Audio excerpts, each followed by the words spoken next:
আসসালামু আলাইকুম। আশা করি সকলে ভালো আছেন, সুস্থ আছেন। আমি আজকে আপনাদেরকে এই ভিডিওটি দেখানোর উদ্দেশ্য যেমন একটা গল্পও বলি। একটা সময় ছিল যে একটা সামান্য 200-300 মেগাবাইট ফাইল ডাউনলোড করার জন্য আমাদেরকে ঘন্টার পর ঘন্টা অপেক্ষা করতে হতো। একটা ফাইল নামাইতে গেলে এমনও একটা সময় যখন আমরা নোকিয়া ফোনের কাজ করতাম, একটা ফাইল নামানোর জন্য সারা দিন আমাদের অপচয় হয়ে গেছে।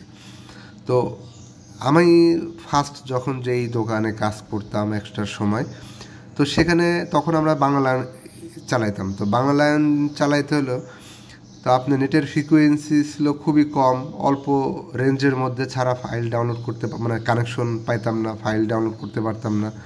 তখন ছিল মাত্র 56 কিলোবাইট। এই 56 কিলোবাইট দিয়ে ফাইল ডাউনলোড করতাম, আর এখন দেখেন 56 মেগাবাইট। ধন্যবাদ।